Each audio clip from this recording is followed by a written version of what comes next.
The bell over the door rings. Soft, almost apologetic. Mr. Anthony steps inside, hands behind his back, shoulders squared, but slow. His shoes make that careful sound against old tile, rubber soles over years of wax and wear. He pauses at the door, takes off his cap, folds it once, slips it into his coat pocket, like he's entering a church, not a hardware store. From behind the counter, the store owner watches, doesn't smile, doesn't speak, just watches. The air is too quiet for a space full of tools. Wrenches hang like question marks, paint cans stacked like polite threats, and the only thing louder than the silence is the sound of suspicion. Mr. Anthony doesn't touch anything. He just looks.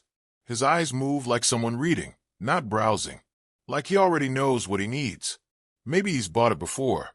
The store owner steps out from behind the counter. He doesn't ask if Mr. Anthony needs help. He doesn't say good morning.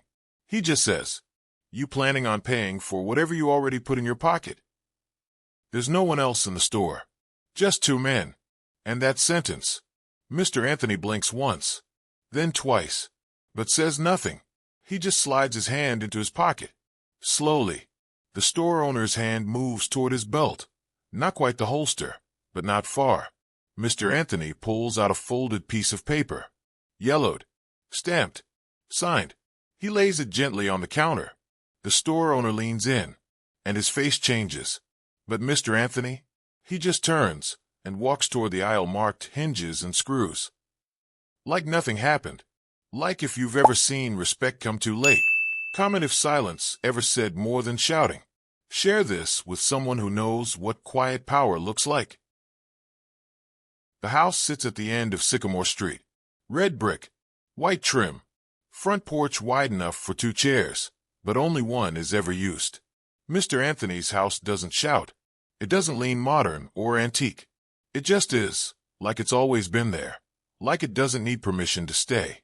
The kind of house people pass without noticing, unless they've lived long enough to remember who used to live where. 6:03 a.m. His porch light clicks off. Like clockwork, the man inside, already dressed, folds his dish towel over the oven handle. There's no rush in his step, no wasted movements. Everything in his morning has been tested, refined, kept. He sweeps the porch, carefully, methodically. The leaves are light this time of year, mostly oak, a few sweet gum. He doesn't brush them into the street. He gathers them, bags them, places the bag behind the fence. Routine, not for show. He waters the two rose bushes in the front. One's blooming. One hasn't since 2018. He never cuts them back too far. Let them decide how much they want to return, he once said. Not to anyone in particular. Then it's breakfast. One egg, one toast, one cup of coffee. Black. The same old jazz station, just above whisper level. He reads the paper. Never on a screen. By 7:20, he's on his short walk, just 4 blocks, down and back. He nods to those who look up. A mail carrier. The high school kid walking fast with headphones in. He doesn't wave unless someone waves first.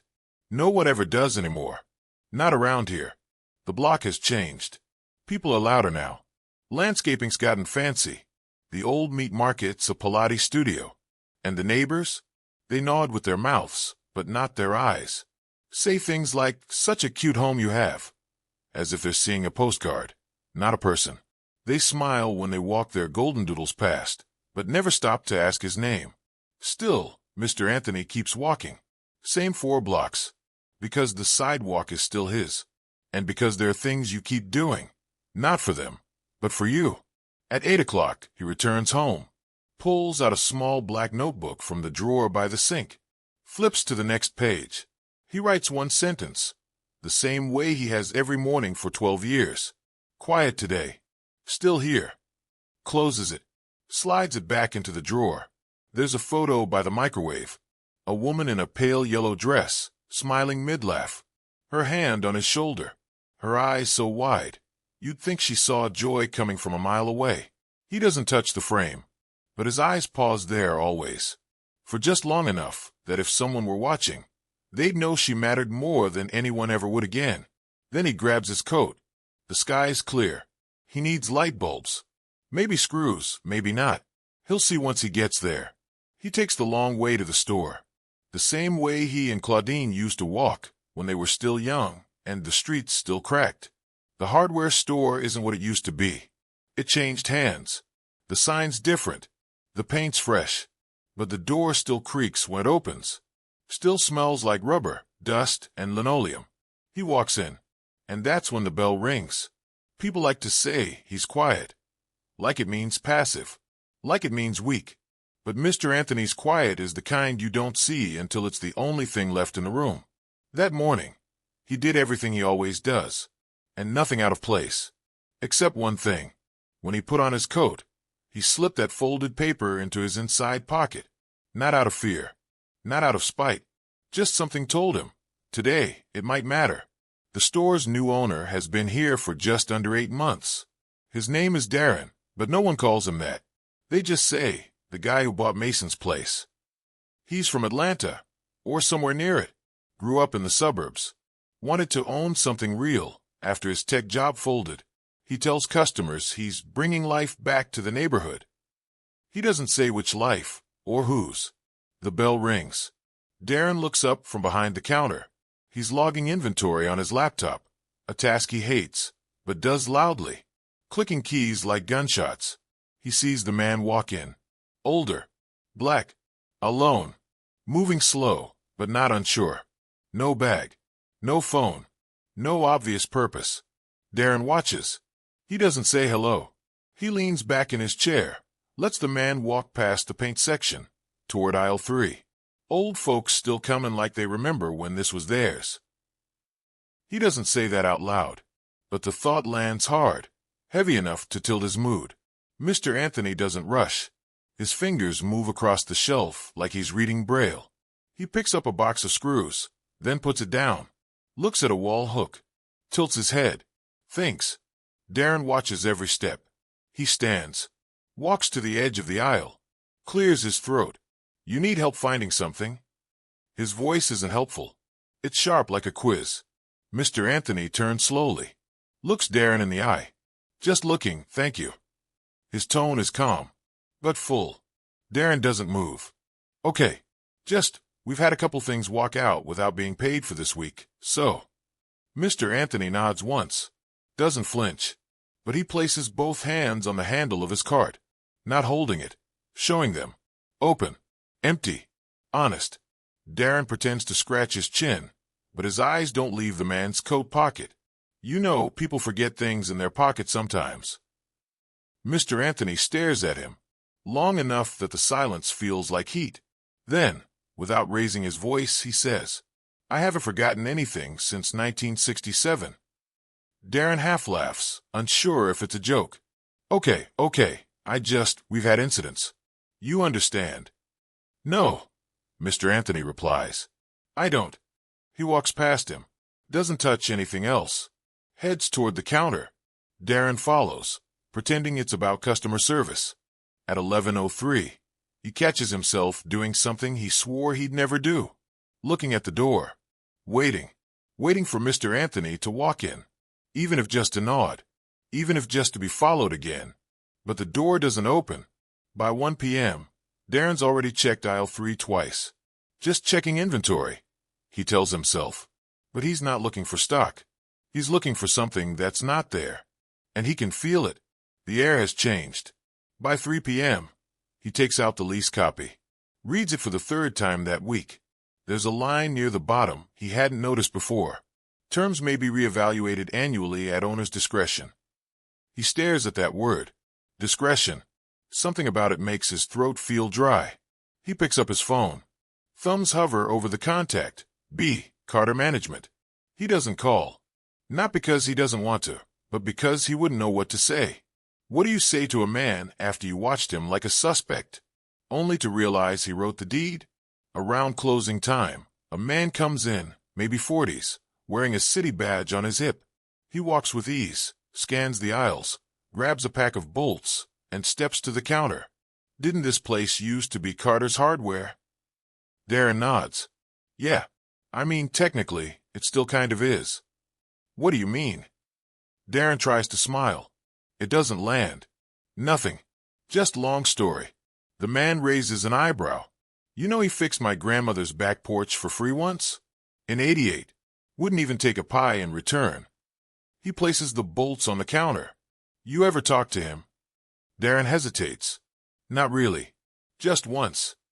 The man nods slowly. You should. When the man leaves, Darren just stands there, alone behind the counter. Nothing broken. Nothing wrong. Except the feeling of something good leaving quietly, and you not realizing it until it's gone. That night, Leah texts. Feeling better. Back Saturday. Darren starts to reply. Types out. Hate about the other day. Then deletes it. Just sends. Glad you're okay. Because the thing about karma is, it doesn't always punish. Sometimes it just removes. That evening, Mr. Anthony is at home. Porch light off. Notebook open. Today the line reads, didn't show up. Didn't need to. He closes it. Puts on some Coltrane. Lets the trumpet speak what his voice never has to. Saturday morning. Porch light off. Sun already up. Mr. Anthony steps outside. Not in his usual coat, but in a simple gray cardigan. Still neat. Still precise. But something's different. He doesn't bring the broom. Doesn't sweep. Instead, he carries a wooden folding chair. Unfolds it next to the rose bush, the one that hasn't bloomed since Claudine passed. And he sits. That's it. He sits. Hands resting gently on his knees. Back straight. Chin steady. Looking not at the sidewalk, but at the street. At the world that kept changing. Faster, louder, wider. And for the first time in years, he doesn't walk away from it. He stays still, letting it see him. Across the street, a woman walking her dog slows down. She nods. He nods back. No smile. Just recognition. The dog barks once. Then settles. At 9:27 a.m., Leah passes on her way to work. She spots him. Stops. Pulls out the folded receipt from her apron pocket. Crosses the street. Excuse me, sir. Mr. Anthony looks up. Nods once. She offers the note. Quiet, careful. I meant to give you this last week. Just wanted you to know someone saw. He takes it gently. Doesn't unfold it yet. What's your name? Leah. Good name. She smiles, not out of pride but relief. He tucks the note into his pocket. Like it belongs there. Like it's always been waiting for the right day. You keep working there? For now. He nods again. Make sure you see what they don't. She breathes out through her nose. The kind of breath that holds back everything she's never said. Trying. She turns to leave. Before she goes, he says, Thank you, Leah. And that's all she needs. Inside the store, Darren sees her come in through the glass. He doesn't ask where she was. But he sees something shift. The way she walks. The way she clocks in. Like someone who's found her place. Not because she was given it, but because she claimed it. At noon, Mr. Anthony walks again. This time, not toward the store. He turns left at the corner. Past the post office. Past the park bench with chipped paint. He stops at the community center. Goes inside. The man at the front desk looks up. Mr. Carter. Long time. Been a while. You here for the senior rec schedule? No, Mr. Anthony says, pausing. I'd like to volunteer. The man blinks. Doing what? Mr. Anthony looks around. At the bulletin board full of flyers. At the kids running past the hallway. Whatever keeps them from forgetting who built this place. Later that night at home, he writes in his notebook. Sat down today. Let the street see me. Then adds a second line. First time in years. Felt like I belonged again. Darren doesn't know any of this. But he does notice that, for the first time since he opened the shop, Mr. Anthony didn't come in at all. And somehow, that feels worse than being watched. Monday. Cloudy morning. No wind. Air hangs heavy like a question no one wants to ask. Inside the hardware store, the door stays shut longer than usual. No Mr. Anthony. Not even a walk-by. Darren notices, but says nothing. He tries to act like it's nothing. Starts wiping down shelves that aren't dusty. Rearranges a display that doesn't need it.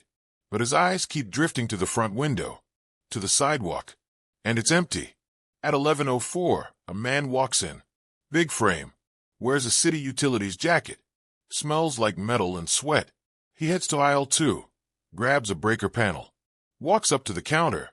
"You the new owner?" "Yeah," Darren says. "You know Carter used to give us bulk rates? Didn't need approval or nothing. Just trusted us." Darren clears his throat. "Well, new system now. I don't really do custom rates." The man nods slowly, but something behind his eyes says, "Noted." At 12:17, an older woman comes in. Braided gray hair. Moves with a cane. She doesn't shop. Just stands near the back, staring at the paint swatches.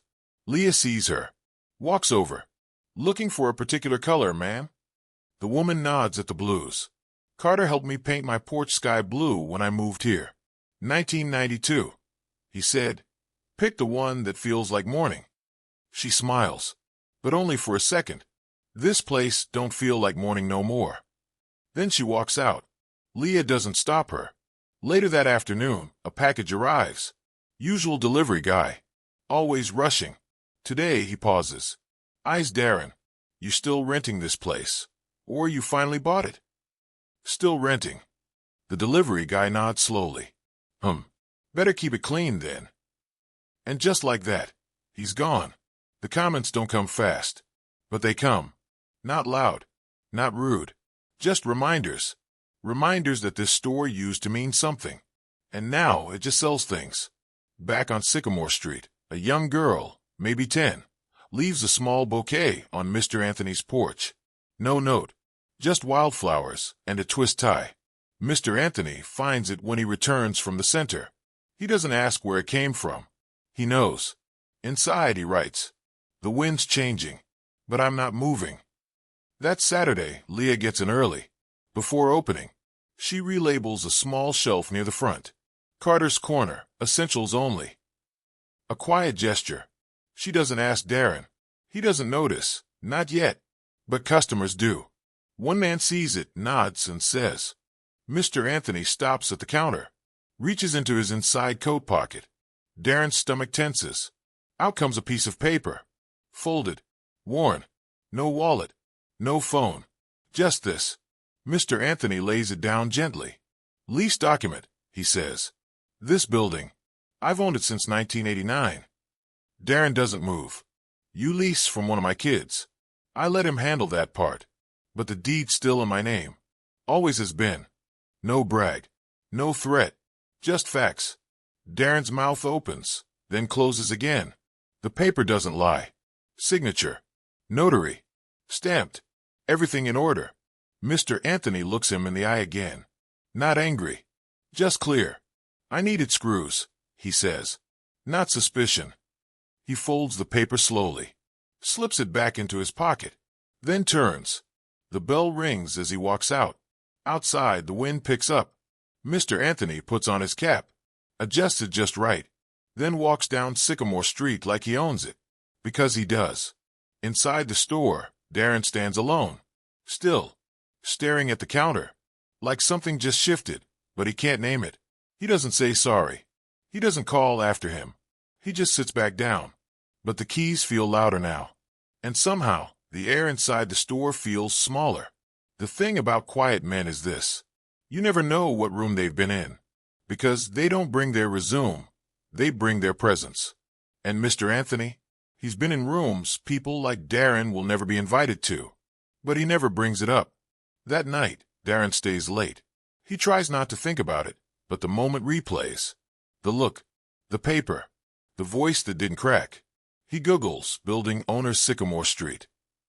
Finds a few business records. Public filings. Anthony B. Carter. He clicks. Sees a photo, black and white, grainy. A younger Mr. Anthony, in a crisp suit, standing in front of a different building. Caption.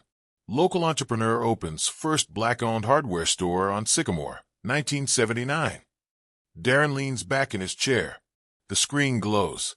His store used to be Mr. Anthony's. What the internet doesn't show. Mr. Anthony built the original store with his brother and wife. They laid the tile themselves. Hand-painted the shelves.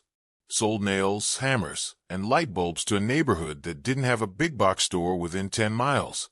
They knew every name, Every dog, every Sunday church hat. People came to the store not just for screws, but for dignity. Because Mr. Anthony never made them feel small. What the internet also doesn't show. When the chain stores moved in, the business slowed. Then Claudine got sick.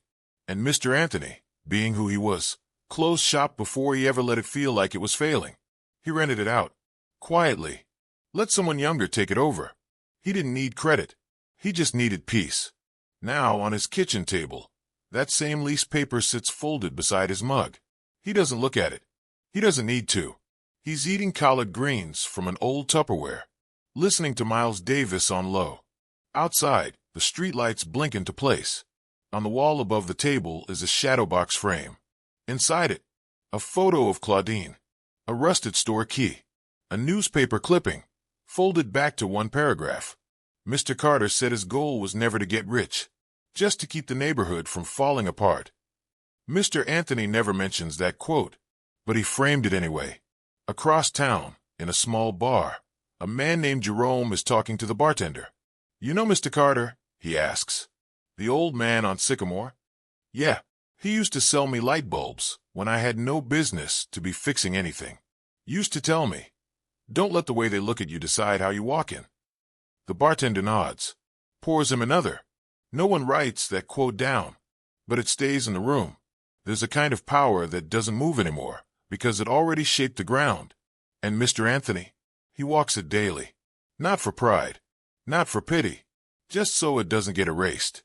The next morning, he does what he always does. Sweeps the porch, waters the rose bush, writes in his notebook, "Didn't raise my voice. Didn't need to." He closes it, takes a longer walk this time, past the store, doesn't go in, doesn't look through the window, just passes by with the stillness of someone who knows. "I don't have to remind you who I am. You already felt it." Leah works the register on weekends. She's 23, maybe 24, hair always in a puff, glasses too big for her face. She's not from here, but she's been here long enough to know where not to linger after 10.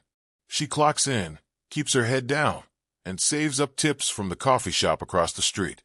2 jobs. No time for mess.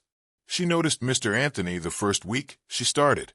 Not because he said much, he didn't, but because of how he moved. Like he wasn't browsing. Like he was checking if the store still remembered how it used to feel. That Saturday, she's behind the register when Darren leans over and mutters, "Watch aisle 3. Old guy's been in twice this week." Real slow. Leah doesn't respond right away. Just glances up. Sees the man. Mr. Anthony. Hands behind his back. Eyes on the hinges. He doesn't touch anything. Doesn't even pull his cart today. Leah keeps her face still. But inside, something settles heavy. The first time she saw him, he picked up a pack of screws, counted them with his fingers, and then put them back. No hesitation. Just respect. Like he grew up believing even the smallest thing had weight. She thought. She remembered that. So now, when Darren mutters again, "I've just got a gut feeling about him," Leah replies, without looking, "You ever get a gut feeling, and it turns out you were the problem?" Silence. Darren doesn't respond. Goes back to his laptop. That evening, after closing, Leah checks the shelf. Nothing missing. Nothing out of place. She already knew that. But it mattered that she checked. For herself. Not for him. Sunday, she sees Mr. Anthony again. Outside this time. Walking slow with his hands in his pockets. She's getting coffee to go, earbuds in. She pulls one out. Nods. He nods back. Just barely. But it's not a stranger's nod. It's one that says, "You saw." Even if you didn't say anything, you saw. Later that week, when Darren makes a joke about the neighborhood changing, Leah doesn't laugh. She doesn't fight him. Doesn't call him out. She just says, "It's been here. We're the ones who are new." The next Saturday, she prints an extra receipt. She writes something on the back. Folds it. Slides it into her pocket. Just in case he comes in again. He doesn't. But she keeps the note folded in her apron. No one knows. The note says, "I know who you are, sir. And I'm sorry he didn't."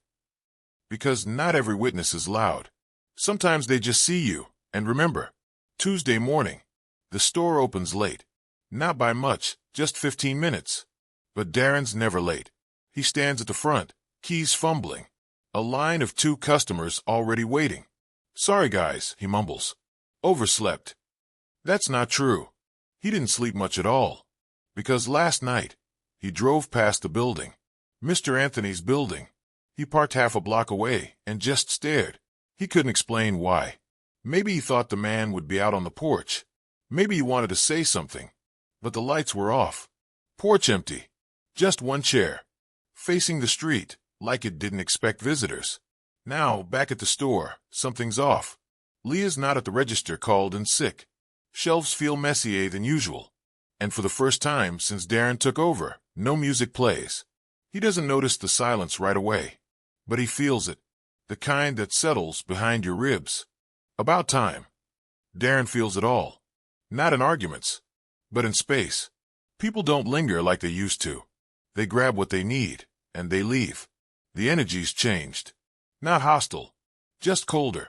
Like a warmth left the building. And no one told him how to bring it back.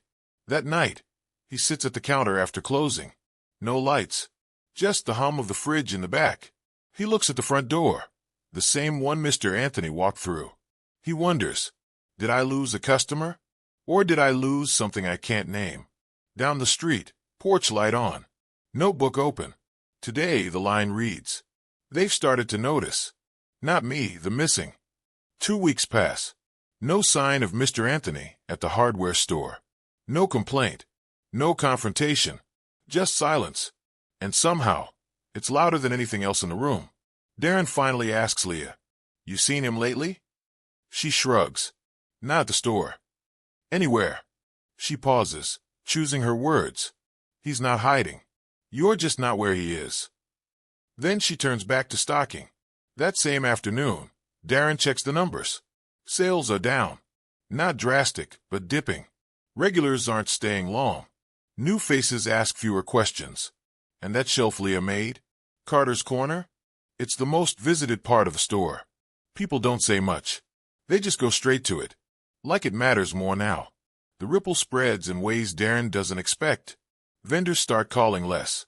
A local blog runs a piece titled, What This Building Used to Mean, and What It Still Could. It names Mr. Anthony. Mentions Claudine. Includes a photo from the 1980s. Claudine in front of the store, paint on her jeans, smiling like she knew more than she ever said. The article doesn't call Darren out, but it doesn't have to. He feels it. In every polite glance that lingers too long. In every customer who says, Shame what happened here, and walks out with nothing. At the community center, Mr. Anthony runs a Fix-It Friday workshop. 10 kids show up the first week. 14 the next. They learn how to patch walls, seal windows, hold a drill without fear.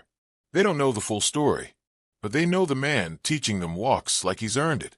One boy asks, You used to own a store? Still do, Mr. Anthony says. Then nods once. In a way. Back at the shop, Leah sees the shift coming. One morning, she finds Darren staring at the lease again. Finger on that line. At owner's discretion. He looks up. You think he's gonna pull it? Leah raises an eyebrow. Wouldn't blame him. But I've been paying on time. It's not always about money. She leaves him there. Because what else is there to say? Friday afternoon, a man walks into the store. Suit. Confident gait. Clipboard in hand. You Darren? Yeah. I'm from B. Carter Management. Here to walk the property. Annual review. Darren freezes. Is, Mr. Carter coming? No, the man says. He doesn't need to. He walks the aisles. Takes notes. Checks wiring. Snaps quiet photos. Before leaving, he hands Darren a card. Any changes will be sent in writing. 60-day notice, if necessary. Darren swallows hard. Do you think he's gonna? Mr. Carter doesn't do things out of spite, the man says. Then, after a pause. But he also doesn't forget. Saturday morning. The bouquet on Mr. Anthony's porch is fresh again. Different child, same gesture. This time, a folded drawing is tucked underneath. A shaky sketch of a house, a rose bush, and a man sitting still. On the back, Thank you for teaching my big brother how to fix our door. Mr. Anthony smiles, just barely, opens his notebook, writes, "Didn't have to go back. It came to me." Sunday morning. The porch light flicks on at 6:02 a.m. A small thing, but it matters. Mr. Anthony steps outside. Same as always, coat, cap, coffee in hand. But today, he doesn't sweep, doesn't walk. He just stands. Not waiting, just present. The street is quiet, but not empty. A few joggers pass. A kid rides by on a scooter, says morning without hesitation. And Mr. Anthony nods, like it's the most natural thing in the world to be seen. Across town, the hardware store opens. Leah is already at the register.